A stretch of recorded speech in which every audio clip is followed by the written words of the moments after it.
Bienvenue sur Le Crossman, le podcast français 100% MX. Ici, on parle après-course, tests, interviews, conseils, motolife, récap et bien plus encore.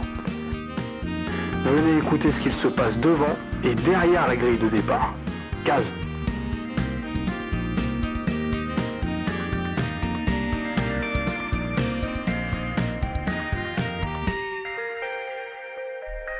Et salut à tous, bienvenue sur le Crossman, le podcast français 100% MX.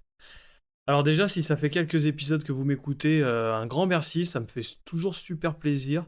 J'ai des retours sur les réseaux sociaux et tout, donc ça prouve que je ne fais pas ça pour rien.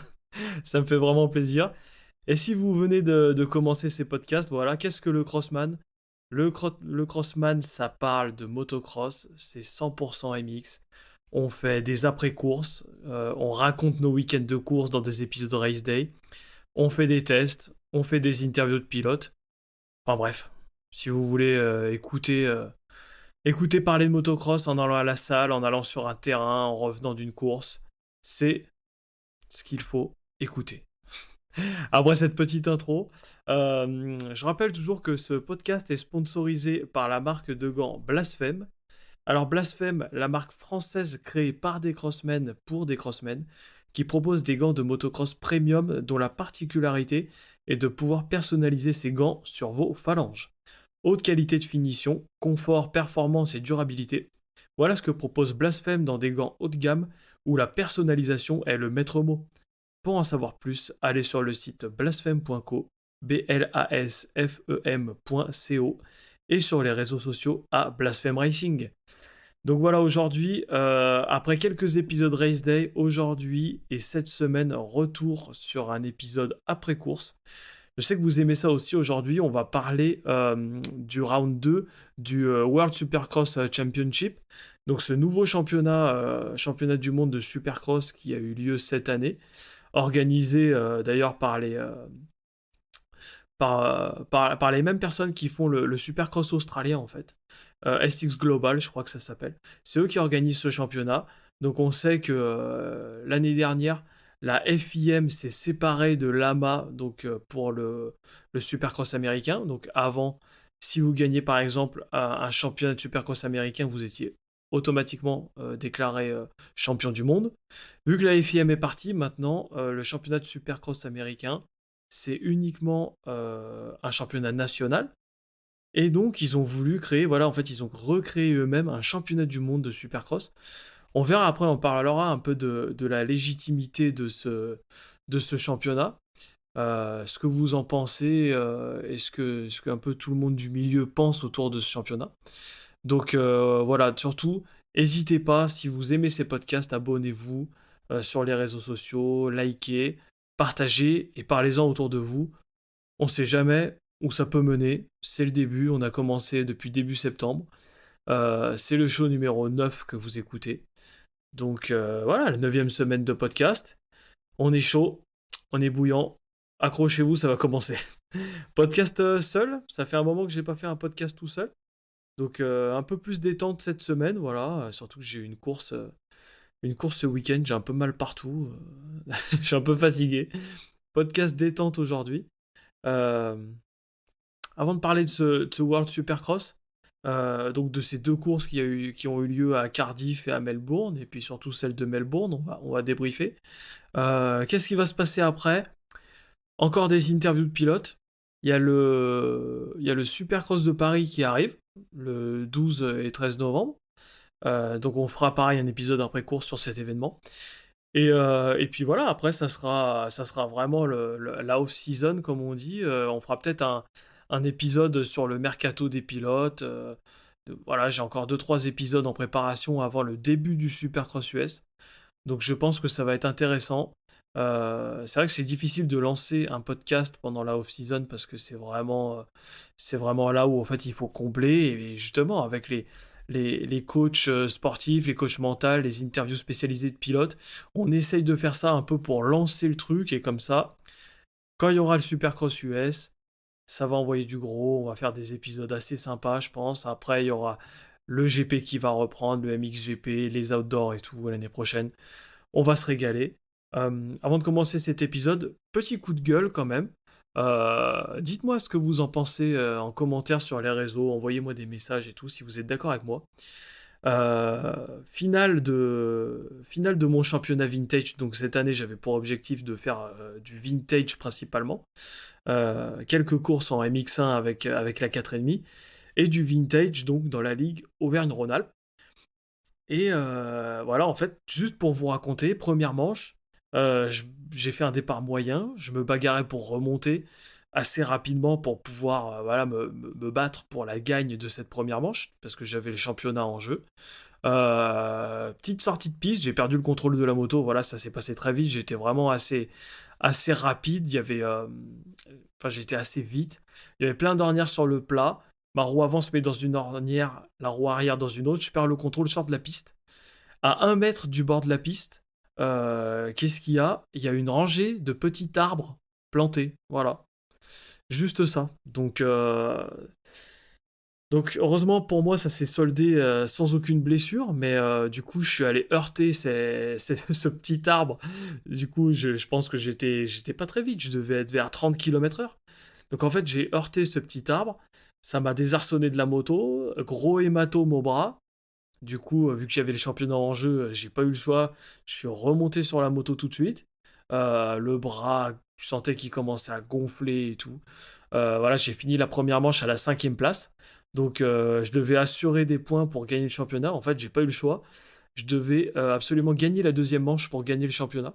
Donc, avec un bras gonflé, je vous explique pas. Donc, tout va bien, j'ai gagné la deuxième manche, j'ai gagné le championnat. Donc ce championnat vintage Auvergne-Rhône-Alpes, voilà, c'était mon objectif cette saison. J'adore le vintage, comme je vous ai déjà raconté, c'est mon père qui m'a lancé là-dedans.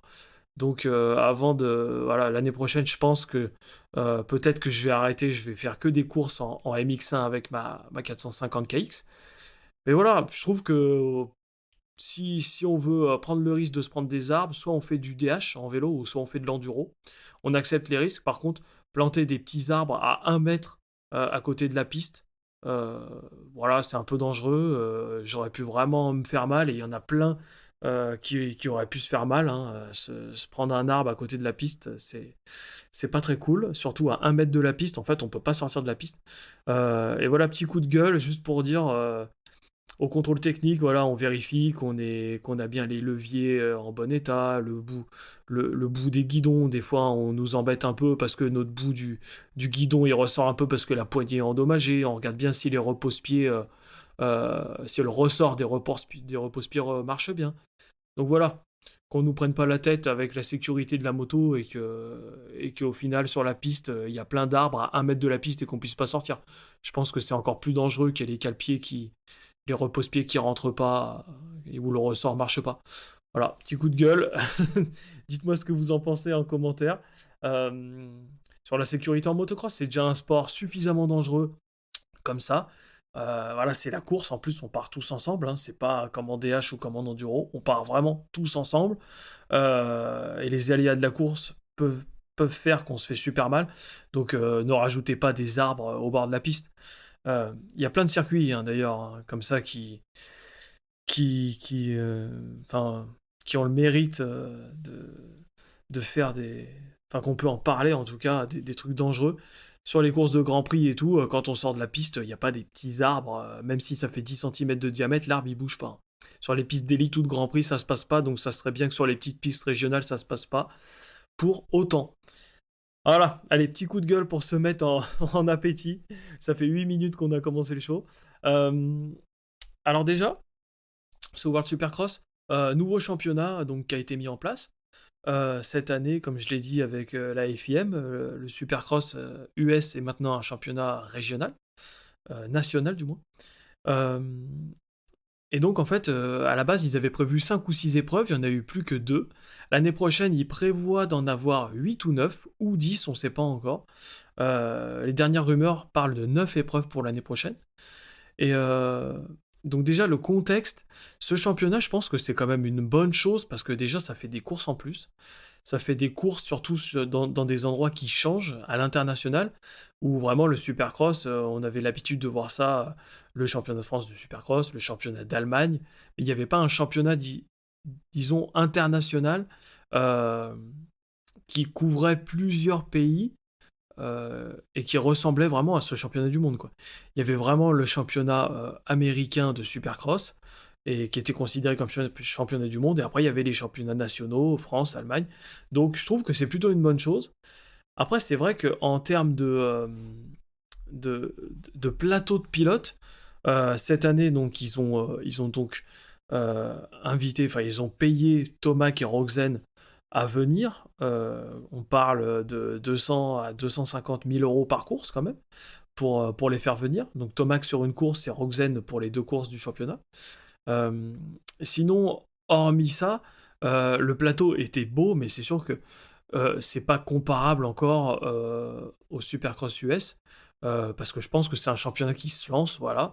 Et il faut bien commencer quelque part, comme ce podcast d'ailleurs. Et mais le plateau pour une première année était quand même pas mal. Voilà, on avait nos bons Français qui étaient là, Escoffier, Cédric Soubeyras en pleine forme. Euh, on avait un paquet de Français, Tomado, voilà, Thomas Ramette qui était là. Et puis il y avait des Américains, il y avait un peu des vétérans, Chris Blows, Josh Grant malheureusement qui s'est blessé, Chad Reed qui s'est blessé à la première épreuve, Josh Hill. Le plateau était pas mal, pas à la hauteur d'un Supercross US qui est renommé depuis vraiment un paquet d'années, des décennies maintenant. Mais il faut bien commencer quelque part. Donc ce championnat, comme j'ai dit, des courses en plus pour les fans au final, nous on veut voir des courses, c'est ça qu'on attend, donc c'était pas mal. En termes de pistes, les deux pistes, donc à Cardiff et à Melbourne, et ben, je trouve qu'elles étaient quand même pas mal. Est-ce qu'elles étaient à la hauteur des Supercross américains? Allez, peut-être pas, mais on s'en approchait franchement. Les stades étaient gros. Euh, voilà, la terre de Cardiff malheureusement était assez dure. Il y avait peu d'ornières, donc il y avait, enfin, il y a pas beaucoup moyen de faire de différence en fait, de vraies différences. On a vu que tout le monde faisait à peu près les mêmes enchaînements, voilà, sauf quelques-uns, Josh Hill, Ken Roxen, qui faisaient vraiment un quad à la fin là qui était assez impressionnant.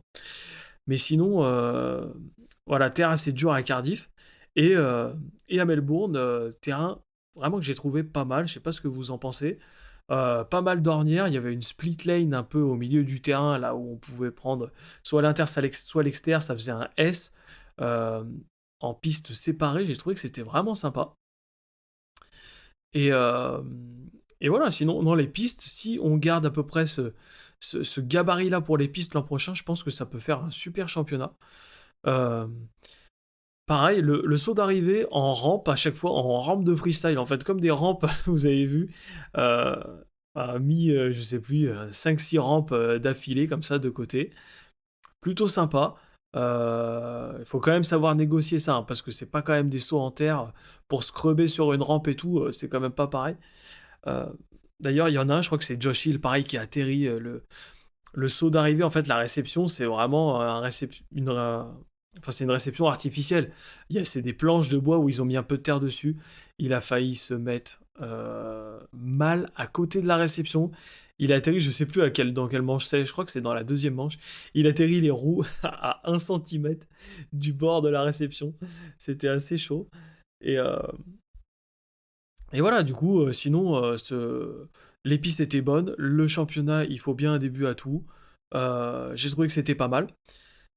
Maintenant, on peut parler, après avoir parlé du contexte, on peut parler du format de, de ce nouveau championnat. Donc, l'organisateur a voulu faire un format différent du Supercross US pour pas vouloir copier à fond, je pense. Donc, en fait, le format, ça s'apparente plus à, disons, à de la Formule 1. Vous avez un nombre d'équipes fixe.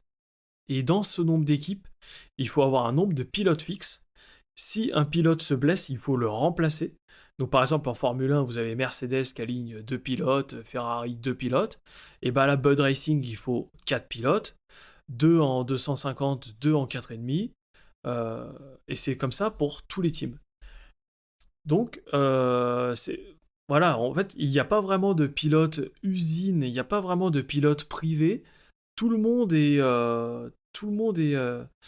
rangé à la même hauteur, tout le monde tout le monde part pareil. Par contre, il faut rentrer dans une team. Donc déjà, si vous êtes privé et que vous êtes pas déjà connu, vous rentrez pas dans un team, et ben vous pouvez pas rentrer dans la soirée en fait du championnat du monde. Pas comme aux US où par exemple Dédé qui habite à côté là, il roule en secret sur son terrain de supercross dans le champ. Il a envie d'aller faire un supercross US, il va au qualif chrono du matin, il fait un super temps, il est qualifié, il est dans les 40 pour faire le programme du soir. Ça, c'est pas possible. Donc c'est un peu dommage, mais disons que tout le monde est sur le même pied d'égalité, mais par contre, les pilotes 100% privés ne peuvent pas participer sans rentrer dans un team en fait.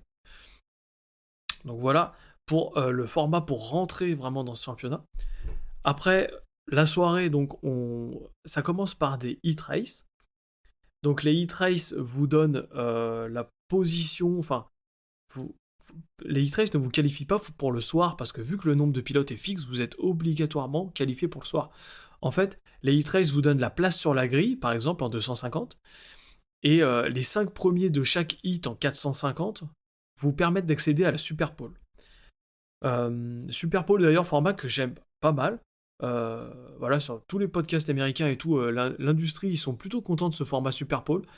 Tout le public est vraiment focalisé sur le tour du pilote, est-ce qu'il va faire une erreur ou pas. Et ça, c'est vraiment impressionnant. D'ailleurs, Roxane, il a super bien roulé au Super Pole. Je crois que Soub, il se qualifie 3.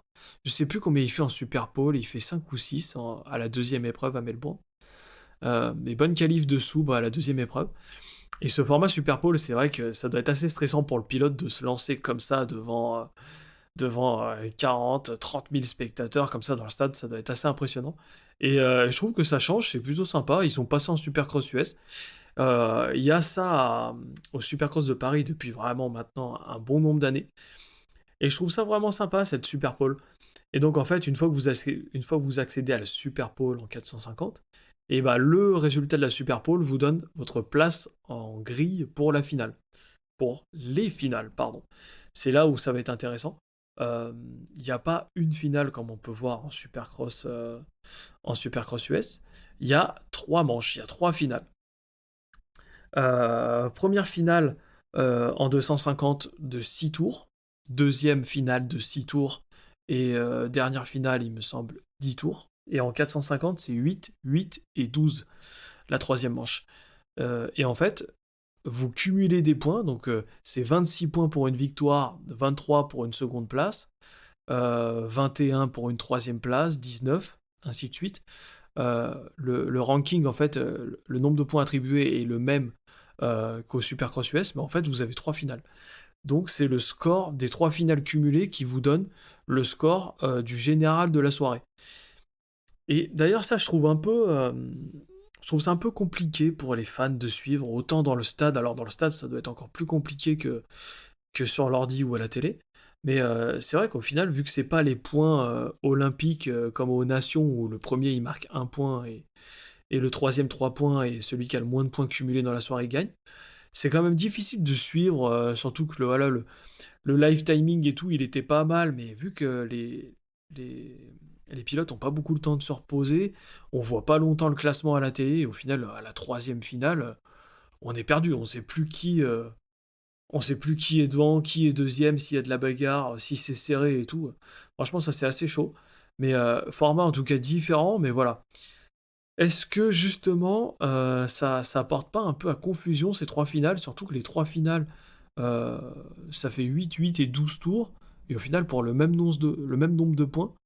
Donc voilà, c'est quand même plus galère de faire premier sur une manche de 12 tours que sur une manche de 8 tours.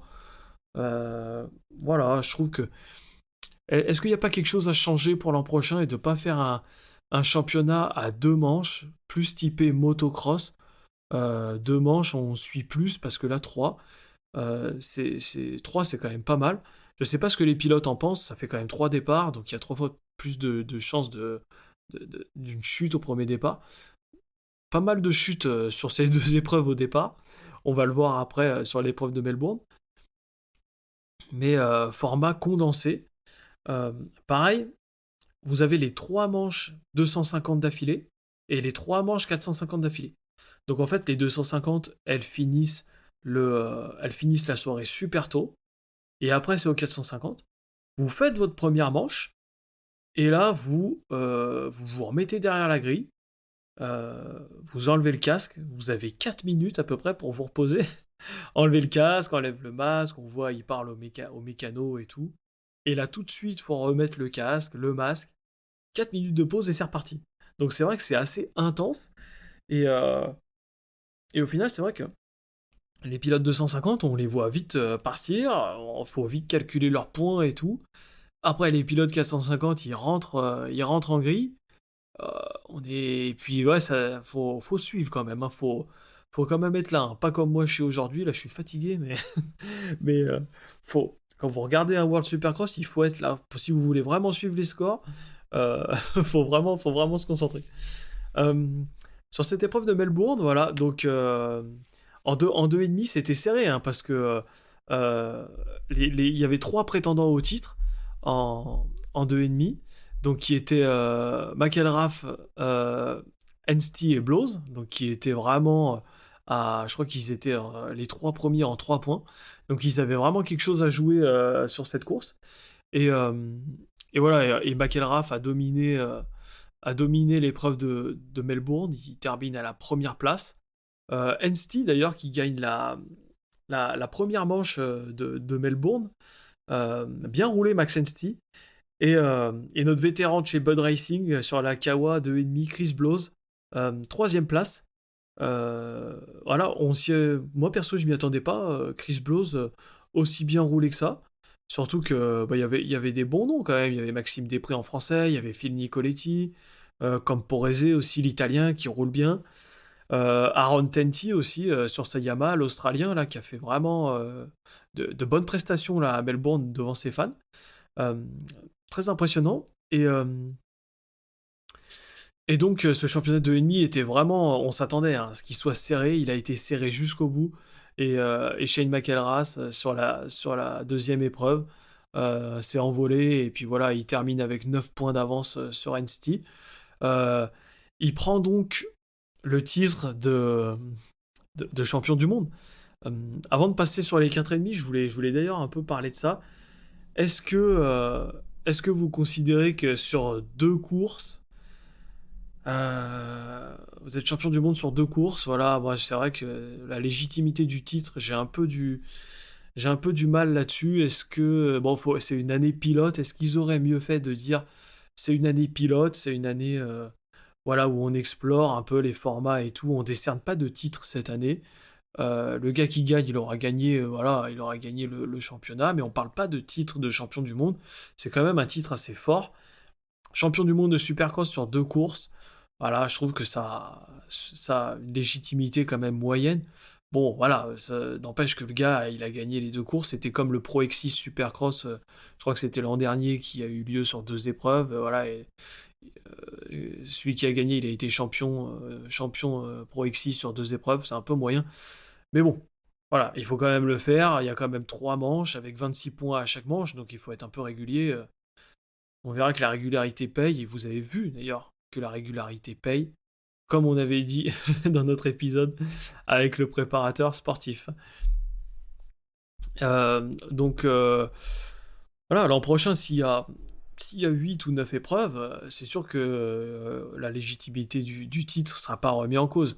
Là, il n'y a que 2 épreuves, il fallait bien se lancer. Euh, voilà, je sais pas ce que vous en pensez. Les prochaines épreuves de l'année, enfin là en 2023 qui vont arriver, je sais pas où elles peuvent se passer, mais j'espère qu'on aura encore des jolis rounds comme ça a été le cas là. Cardiff au Pays de Galles et, voilà, et en Australie, là c'était vraiment top. Moi, ce qui me dérangerait un peu, c'est qu'il y ait des épreuves. Bon, j'ai rien contre eux, hein, aucun manque de respect, mais en Indonésie, à Singapour, à Taïwan, voilà, dans les pays qui ont pas cette culture du motocross et tout, souvent ce qu'on entend dire, c'est que les manufacturiers, ils disent ouais, mais il y a quand même un gros chiffre d'affaires dans ces pays-là. Oui, mais c'est un gros chiffre d'affaires, mais par contre, ils vendent des scooters. Ils vendent pas des motocross. Honda, en Asie du Sud-Est, ils ont un marché, une part de marché qui est folle, mais c'est pas sur des CRF, c'est sur des scooters. Pareil, bon, Kawa, je sais pas si Kawa fait des scooters, non, il me semble pas. Yamaha fait des scooters. Il y en a plein qui font des scooters, mais voilà, ils ont pas, ces pays-là, ils ont pas la culture du motocross. Les gens qui vont aller dans le stade ne seront pas les mêmes gens qui vont à Melbourne ou à Cardiff, où c'était vraiment des fans de chez fans. À Cardiff, il y avait 40 000 spectateurs, et c'était hyper impressionnant. Dans le podcast voilà, sur MX Vice, il dit que c'était tous les fans de motocross du Royaume-Uni étaient à Cardiff. Donc c'était vraiment des fans de motocross. Si vous allez à Hong Kong ou à Singapour, voilà, ça m'étonnerait que les mecs, ils savent vraiment qui est Roxen, qui est Tomac. Il y en a quelques-uns qui sauront, mais ça n'a pas la même culture. Voilà, j'ai rien contre aller dans des endroits comme ça, mais après ça fait des frais pour les teams. Donc à voir si si les organisateurs du championnat du monde ils font comme ils avaient prévu, ils défraient les teams. Les teams sont payés pour aller sur les courses. En Supercross US, il me semble que c'est pas comme ça, c'est les teams qui payent eux-mêmes pour aller sur les courses. Là, c'est l'organisation qui paye les teams. Euh, à voir si tout ça est vrai, si tout ça continue. C'était une année pilote, ça se met en place. Mais là, cette année, pour les courses, les stades étaient bien, le public était au top, les courses étaient plutôt belles, un peu dur à suivre, mais plutôt belles. 450, on passe au 450 sur cette épreuve de Melbourne. Donc en 450, alors là, il y a quand même pas mal de trucs à dire, parce que donc c'est Tomac qui gagne la première épreuve de Cardiff, il gagne les 3 manches. Et en plus, d'ailleurs, ce que j'ai pas précisé, vous avez sur l'épreuve, vous avez un point qui est alloué au fastest lap, au tour le plus rapide des 3 finales, comme en Formule 1 en fait.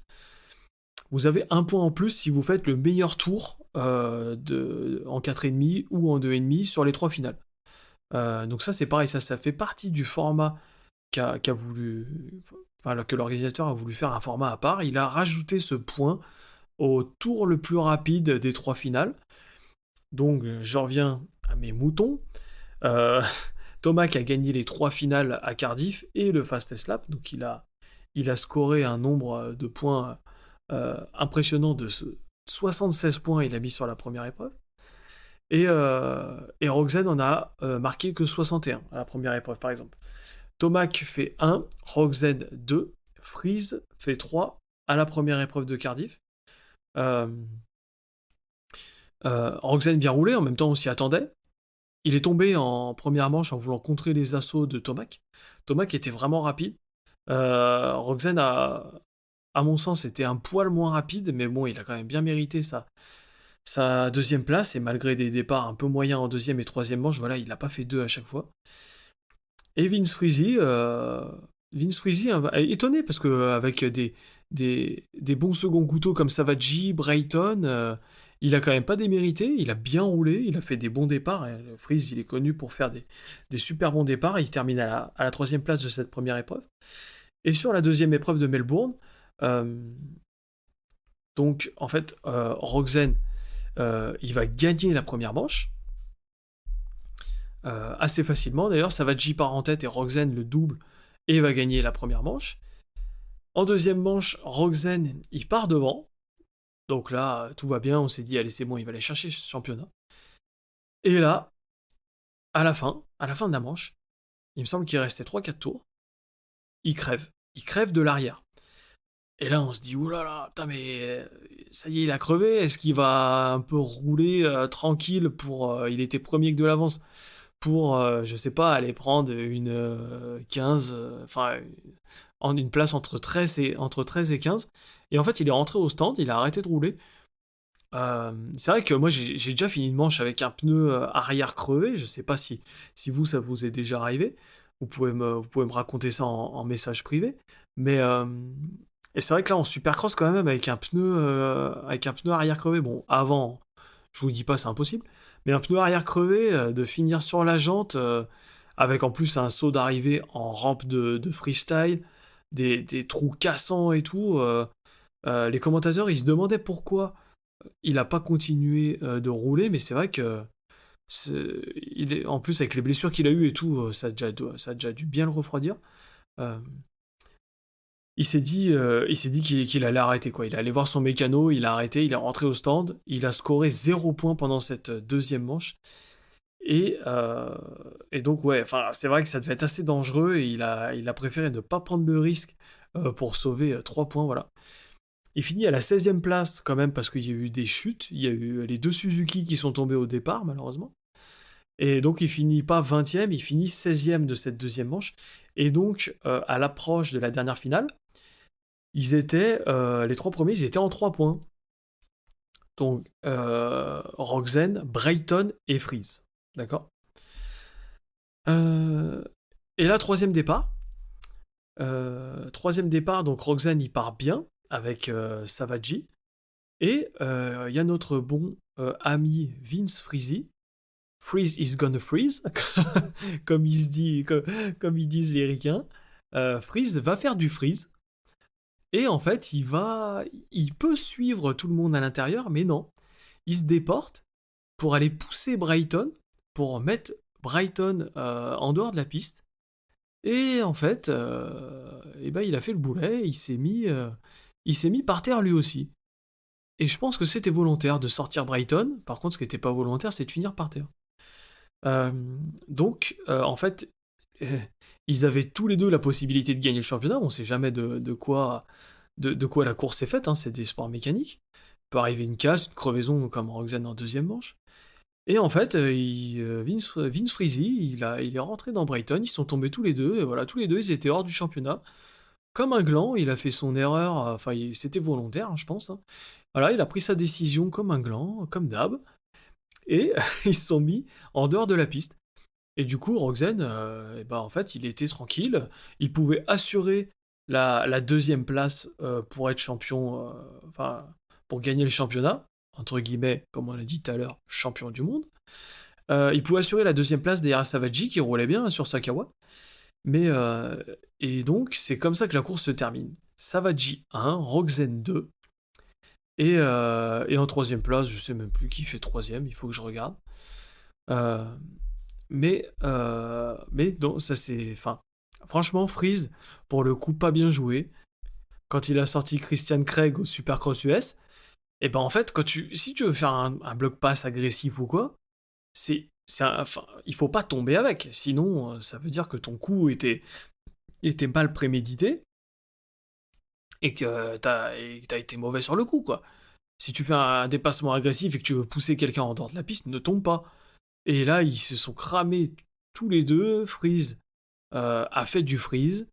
Et Brighton, à la fin de la course, je sais pas si vous avez vu, mais la tête qu'il avait, il... oh là là, mais il avait envie de le tuer, le pauvre. Et puis en plus, après, en conférence de presse, il dira, mais je suis même pas étonné. Je suis énervé, je boue à l'intérieur de moi. Mais je suis même pas étonné, ça a beau être mon teammate. Je l'ai aidé pendant sa carrière, je lui ai donné des conseils, machin. Ce qui est sûr, c'est terminé. Je ne l'approche plus, je ne lui parle plus. Il nous a foutus tous les deux en l'air au lieu de jouer ça sur la piste euh, comme des hommes. Il a tenté le coup de et il nous a mis tous les deux par terre. Voilà. Donc voilà, Brighton, franchement, saoulé à la fin de la course, et franchement, je le comprends, c'est vraiment la défaite de finir comme ça. Mais bon, au final, c'est du freeze, quoi. On s'y attendait. C'est comme Barcia qui découpe et qui blesse des mecs en Supercross US intentionnellement. On s'y attend, mais bon. Tant que là-bas, ou là, le World Supercross, ils prennent pas de décision du style hop, terminé, tu dégages. Prochaine fois, t'as toujours pas compris. La prochaine fois que tu fais un truc comme ça, hop, tu dégages, tu restes chez mamie. Terminé, ton championnat il est fini. Hop, voilà, niqué. Là, du coup, des sanctions 3, 4 000, 5 000 dollars d'amende, qu'est-ce qu'ils s'en foutent? En bonus de podium, ils gagnent 50 000, les mecs. Donc c'est pareil pour Freeze. Tant qu'il n'y aura pas de sanctions importantes, ça continuera. Et c'est dommage pour le sport, ça donne une mauvaise image pour le sport. Mais bon, en tout cas, Rogzen gagne le championnat. Bon, on s'y attendait un peu, hein. Rogzen, il a vraiment un niveau de fou. Le plateau était joli, mais Rogzen était quand même un poil au-dessus. Euh, donc il gagne ce championnat devant Savaji et Freeze. Savaji et Freeze, ils ont le même nombre de points, mais c'est à celui qui a gagné le plus grand nombre de finales qui l'emporte. Du coup, Freeze, en se mettant en l'air, il fait même pas deuxième du championnat, il finit 3. Et ça s'appelle le karma. Allez, bon, petit épisode détente, hein, je vous l'avais dit, hein, je vous avais prévenu, mais bon, à mon avis, j'espère que c'est drôle, que vous rigolez bien en tout cas. Euh, Toujours, je rappelle que ce podcast est sponsorisé par la marque de gants Blasphème. Un grand merci à eux parce qu'ils sponsorisent ce podcast depuis le début. C'est vraiment des super gants. Je les mets tous les week-ends à l'entraînement ou aux courses. C'est vraiment génial. Blasphème, c'est une marque de gants française créée par des crossmen pour des crossmen. Et la particularité de ces gants, c'est que vous pouvez personnaliser vos phalanges. Donc en fait, vous écrivez une lettre par phalange, donc 4 et 4. Ok, il n'y a pas le pouce. Et vous pouvez faire des mots, voilà, vous pouvez délirer avec vos potes, marquer des mots différents sur les mains et tout. Moi j'ai mis un gant marqué cross, l'autre marqué man, voilà, ça fait crossman, ça fait 8 lettres en tout. J'en suis satisfait, hein, super gant minimaliste, fin, avec des petits renforts en haut des paumes pour les ampoules, super. Allez faire un tour sur blasphème.co. Le point fort de ce championnat, pour finir, on va finir par le point fort et le point faible. Notre petite rubrique habituelle. Le point fort, je pense que c'est les pistes et le public. Comme je l'ai dit au début de ce podcast, les pistes sont pas mal. Il va falloir garder ça pour l'année prochaine. Je sais pas quelle entreprise fait les pistes, mais en tout cas, c'est bien fait. Malgré qu'à Cardiff, la terre soit un peu dure, franchement, c'était pas mal. Et le public était présent. À voir l'année prochaine sur les autres épreuves. Mais là, le public était présent. Il faisait du bruit. Et c'était pas mal. Les commentateurs, on avait Ralph Shaheen et... désolé pour l'accent, hein, pour son nom de famille. Et Jeff Hemming, qui avait commenté les Supercross US à l'époque pendant pas mal d'années. Donc c'est eux qui ont commenté cette année les commentaires en anglais. J'ai trouvé ça pas mal. Eux, ils ont l'habitude, hein, et ça allait s'écouler et tout. Seul truc qui était dommage, c'est qu'ils se perdaient un peu dans les stats en fait. Ils disaient voilà, le dernier champion du monde, champion du monde de Supercross, c'était Cooper Webb à l'époque et tout. Oui, c'était à l'époque où le championnat du monde était rallié au championnat US, à l'AMA. C'était le championnat AMA sous la licence FIM. Donc en fait, ils ont dit que Cooper Webb était le dernier champion du monde et que là, Ken Rogzen était le premier champion du monde. Donc ils se perdaient un peu avec les trucs. Mais bon, je pense que c'est un peu normal, voilà, avec les stats. Je pense qu'il faut mieux repartir de zéro. Là, c'est le championnat du monde. Vaut mieux repartir de zéro et dire voilà, il n'y a pas de dernier champion du monde avant. Ken Rogzen, c'est le premier. Point barre. Voilà, même s'il a été champion pour 2 épreuves, c'est le premier, point barre. Euh, Public, piste et les commentateurs, point fort. Point faible, la retransmission télé. Des fois, c'est vrai que c'était assez dommage.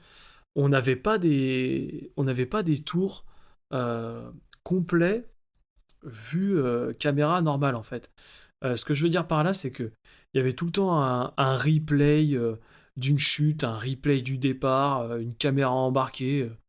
Et au final, pour suivre la course, c'est vrai que des fois, ça quittait un plan sur Rogzen à fond dans les whoops. Après, ça nous mettait le replay du départ. Après, on retrouvait Rogzen à la moitié de terrain plus loin. Après, ça nous remettait un replay d'un dépassement. Ça changeait de pilote. Et des fois, entre le live, les replays et tout, et en plus qu'il faut suivre les points, comme je l'ai dit tout à l'heure, c'était assez chaud. Mais gros point faible, par contre, c'est les caméras embarquées. Là, les caméras embarquées dans les Kinder Surprise achetés au Pertus, c'est pas possible, quoi. Euh, Ouais, franchement, ils auraient pas dû les mettre tant que si c'était pas un truc qui tenait la route. Là, il y avait un champ de vision de 2 degrés, on voyait à travers une meurtrière. C'était flou. La caméra, elle transpirait, ça faisait de la buée sur le plexiglas. Non, franchement, c'était assez scandaleux. Les caméras embarquées, c'est censé donner un aperçu de ce que le pilote vit. Bah alors là, on voyait un bout de garde-boue, un bruit synthétique et on voyait 3 fois rien, franchement, ça c'était quand même pas terrible. Et on va finir par nos rubriques habituelles. La rubrique Lead Kit, donc la plus belle tenue de ces 2 épreuves du championnat du monde, je dois la donner quand même à l'équipe Kawasaki Bud Racing, avec leur tenue un peu zombie, un peu Halloween, là, qu'ils avaient à la première épreuve. C'était assez sympa. Blanche et violet, c'était vraiment sympa. Lead Kit pour la Kawa Bud Racing, pour les pilotes. La chute du jour, là, on va dire, la chute du jour sur ces 2 épreuves, c'est quand même Chad Reed, hein, qui... Voilà, il me semble que c'est un défaut de pompe à essence qui fait que la moto s'arrête à la première épreuve à Cardiff. Et voilà, il passe par devant, il se pète la clavicule ou l'épaule. Triste, parce que bon, quand même, Chad Reed, il a 40 ans, il s'est dit, allez, je vais encore faire une course, je vais encore me préparer pour faire des courses, voilà. Est-ce que c'était encore les épreuves de trop? Je sais pas, mais ouais, ça fait chier quand même sur un défaut mécanique comme ça, de faire une grosse chute comme ça. Voilà, c'est toujours chiant de se blesser là-dessus. C'est pas comme moi, par exemple, qui me suis pris un arbre par une erreur pure de pilotage. Ça, c'est que ma faute, une erreur mécanique, enfin un défaut de la mécanique, un peu plus chiant. Et maintenant la rubrique western, le bon, la brute et le truand. Le bon, je vais quand même mettre Cédric Soubeyras. Parce qu'il termine quand même à la 7ème place du championnat sur les 2 épreuves. Il fait quand même de belles courses, hein. Il y avait quand même du gros niveau. Voilà, il y en a plein qui pouvaient douter de ce que le meilleur français allait faire sur le championnat du monde. Et voilà, il fait 6 du général à la première épreuve et 10 du général à la deuxième pour une 7ème place overall sur les 2 épreuves. Donc le bon, ouais, Cédric Soubeyras qui a vraiment prouvé ce qu'il valait, notre bon Soub, et il a donné, il s'est pas laissé faire, hein, la, avec la concurrence féroce. La brute, je pense que je mettrais encore Tomac, hein. Je suis désolé, cette année c'est pas très croustillant des fois. La brute, il est chiant. Mais Tomac, il gagne tout, voilà, il force, il gagne tout, il donne tout, et c'est une brute, quoi. Cette année, Tomac la brute. On verra au Supercross de Paris, hein, s'il continue d'ailleurs sur sa lancée. Le truand, bon, je pense que vous n'êtes pas étonnés. Vous êtes plus étonnés là, à cette heure-ci du podcast, si vous m'écoutez encore, si vous n'avez pas dormi dans la voiture. Le truand, c'est Vince Freezy. Freeze is gonna freeze. Voilà. Bon, ça c'est sûr. Le truand, c'est comme au Supercross US. Qu'est-ce que je vais dire? À toutes les épreuves du Supercross US, c'est qui le truand? Je vais pas mettre Barcia à toutes les épreuves. Va falloir trouver autre chose. Bon, là, je suis obligé de mettre Vince Freezy. Pour ce coup-là, on fait comme ça, je suis désolé. On verra on verra les prochaines fois. Allez, je pense que c'est le moment de conclure cet épisode un peu détente. J'espère que ça vous a plu. Et que voilà, si jamais ça vous plaît, parlez-en autour de vous. Voilà, dites le Crossman, c'est trop bien. Va écouter ses podcasts. Tu vas à la salle, tu mets les écouteurs, la musique ou la radio. Non, c'est chiant, surtout quoi. On fait tous pareil. On écoute tout le temps les mêmes musiques en boucle qu'on aime sur le moment. C'est bon. Podcast, ça change. Hop, c'est réglé. Voilà, abonnez-vous sur les réseaux sociaux, likez, parlez-en autour de vous. On sait pas où ça mènera. Allez, sur ce, merci à tous et à la semaine prochaine pour un nouveau podcast. Ciao, ciao.